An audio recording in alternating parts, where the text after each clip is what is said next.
My channel. ಇವತ್ತಿನ video ಏನಪ್ಪಾ ಅಂತಂದ್ರೆ, ಬೆಂಗಳೂರಿಂದ 110 ಕಿಲೋಮೀಟರು, ಕೋಲಾರದಿಂದ 30 ಕಿಲೋಮೀಟರ್ ದೂರದಲ್ಲಿ ಲೊಕೇಟ್ ಆಗಿರೋಂಥ ಕೋಟಿಲಿಂಗೇಶ್ವರ ದೇವಸ್ಥಾನ ನೋಡೋಕ್ಕೆ ನಾನು ಬಂದಿದ್ದೀನಿ. ಜೊತೆಗೆ ನಿಮ್ಮನ್ನು ಕರ್ಕೊಂಡ್ ಬಂದಿದ್ದೀನಿ. ತೋರಿಸ್ತೀನಿ ಬನ್ನಿ ದೇವಸ್ಥಾನ ಎಲ್ಲ ಹೆಂಗಿದೆ ಅಂತ.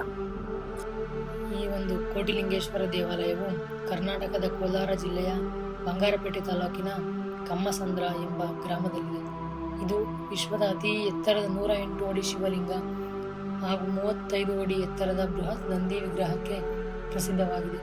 ಇಲ್ಲಿ ಲಕ್ಷಾಂತರ ಶಿವಲಿಂಗಗಳಿದ್ದು 1 ಕೋಟಿ ಲಿಂಗಗಳನ್ನು ಸ್ಥಾಪಿಸುವ ಗುರಿ ಹೊಂದಲಾಗಿದೆ. ಅಂದರೆ ಇಲ್ಲಿನ್ನೂ 1 ಕೋಟಿ ಶಿವಲಿಂಗಗಳಿಲ್ಲ. ಮುಂದೆ ಸಾಗುತ್ತಿದ್ದಂತೆ ವಿಶಾಲ ಪ್ರಕಾರದಲ್ಲಿ ಭಕ್ತರು ಸ್ಥಾಪಿಸಿರುವ ಸಾವಿರಾರು ಶಿವಲಿಂಗಗಳನ್ನು ನೋಡಬಹುದು.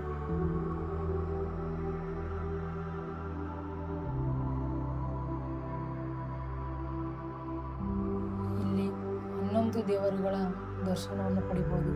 ಯಾವುದೆಂದರೆ ಬ್ರಹ್ಮ, ವಿಷ್ಣು, ಮಹೇಶ್ವರ, ವಿನಾಯಕ, ಅಯ್ಯಪ್ಪ, ಆಂಜನೇಯ, ಕನಿಕಾ ಪರಮೇಶ್ವರಿ, ಪಾರ್ವತಿ, ಲಕ್ಷ್ಮಿ, ನವಗ್ರಹ, ಸತ್ಯನಾರಾಯಣ ಸ್ವಾಮಿ, ಸುಬ್ರಹ್ಮಣ್ಯ, ವೆಂಕಟೇಶ್ವರ, ಪಂಚಮುಖಿ ಆಂಜನೇಯ ಮತ್ತು ಸಂತೋಷಿ ಮಾತಾ, ಮಂಜುನಾಥೇಶ್ವರ, ಇಷ್ಟೆಲ್ಲ ದೇವರುಗಳ ದರ್ಶನವನ್ನು ನೀವಿಲ್ಲಿ ಪಡಿಬೋದು. ಆಲಯದಲ್ಲಿರುವ ಗಣೇಶ ದೇವಾಲಯದ ಎದುರು ಒಂದು ಹರಕೆಯ ಬಿಲ್ವಪತ್ರೆ ಮರ ಹಾಗೂ ನಾಗಲಿಂಗ ವೃಕ್ಷಗಳಿವೆ. ದೇವಾಲಯದಲ್ಲಿ ಪೂಜಿಸಿದ ಪವಿತ್ರ ದಾರವನ್ನು ಈ ಮರಗಳಿಗೆ ಕಟ್ಟಿದರೆ ಇಷ್ಟಾರ್ಥ ಈಡೇರುತ್ತದೆ ಎಂಬುದು ಜನರ ನಂಬಿಕೆ. ಇಲ್ಲಿಯ ವಿಶೇಷ ಹಬ್ಬ ದಿನದಂದು, ಅಂದರೆ ಮಹಾಶಿವರಾತ್ರಿ ಎಂದು ಲಕ್ಷಾಂತರ ಭಕ್ತರು ಭೇಟಿ ನೀಡಿ ಶಿವನ ದರ್ಶನವನ್ನು ಪಡೆಯುತ್ತಾರೆ. ಈ ಒಂದು ದೇವಾಲಯವು ಪ್ರತಿದಿನ ಬೆಳಗ್ಗೆ 6ರಿಂದ ರಾತ್ರಿ 9ರವರೆಗೆ ತೆರೆದಿರುತ್ತದೆ. ಈ ಒಂದು ದೇವಾಲಯದ ಅರ್ಚಕರು ಹೇಳೋ ಪ್ರಕಾರ ಇಲ್ಲಿ 90 ಲಕ್ಷ ಲಿಂಗಗಳಿವೆ. ಅಂದರೆ ಇನ್ನೂ 1 ಕೋಟಿ ಲಿಂಗಗಳಾಗಿಲ್ಲ.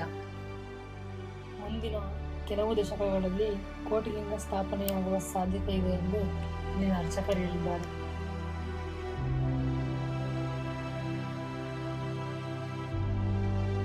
ಈ ಒಂದು ದೇವಾಲಯದ ಜಾತ್ರೆ ಯಾವಾಗ ನಡೆಯುತ್ತಪ್ಪ ಅಂತಂದರೆ, ಪ್ರತಿ ವರ್ಷ ಆಶ್ವಯುಜ ಮಾಸದಲ್ಲಿ ದಸರಾ ಸಂದರ್ಭದಲ್ಲಿ ರಥೋತ್ಸವ ಹಾಗೂ ಜಾತ್ರೆ ನಡೆಯುತ್ತದೆ.